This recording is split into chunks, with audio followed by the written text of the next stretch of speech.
ایک بھائی کا سوال ہے، تدبر قرآن کے پرندے کے درس میں آپ نے آخر میں سوال پوچھا تھا کہ آسمان میں جو پرندے اڑتے ہیں وہ آپس میں کیوں نہیں ٹکراتے؟ براہ کرم اس کا جواب آپ ہی دے دیجئے۔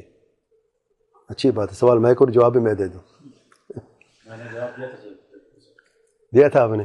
کیا جواب ہے؟ اتباع کرتے ہیں، اتباع کرتے ہیں۔ کس کے اتباع کرتے ہیں؟ سامنے والے، سامنے پرندے جاتا ہے، سارے پرندے اس کے پیچھے چلتے ہیں تو اس کی اتباع کرتے ہیں، اختلاف نہیں ہوتا، اس لیے ایک دوسرے ٹکرا۔ اکیلا پرندہ کیوں نہیں ٹکراتا؟ اکیلا پرندہ کیوں نہیں ٹکراتا؟ پرندے اڑ رہے ہیں آپس میں، اکیلے یہ بھی اکیلا، آپس میں ٹکراتا کیوں نہیں؟ جی پی ایس اللہ کی طرف دیکھیں نہیں نا، قرآن مجید میں ہے نا۔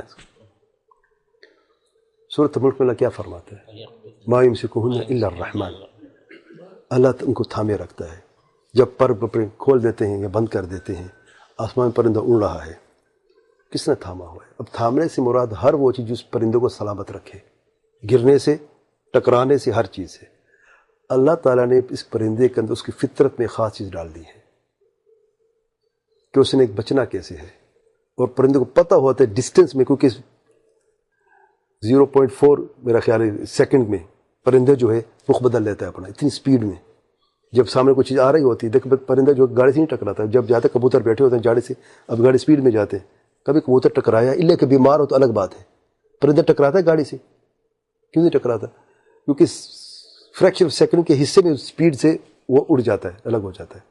تو آپس میں ٹکراتے کو اللہ نے اس کو تھامے رکھا ہے، اور خاص سسٹم اللہ نے پیدا کیا ہے کہ وہ ٹکراتے نہیں ہیں، ٹکرا نہیں سکتے، اللہ کہ کوئی بیمار ہو وہ الگ بات ہے، اس کے سسٹم میں خرابی ہو جائے وہ گر بھی سکتا ہے، وہ ٹکرا بھی سکتا ہے۔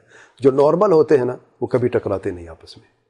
سبحان اللہ، یہ اللہ تعالیٰ کا ایک خاص کرم ہے، اور اللہ تعالیٰ کے یہ وہ ہدایت عامہ جو اللہ تعالیٰ مخلوق کو دیے اس کی زندگی کو برقرار رکھنے کے لیے۔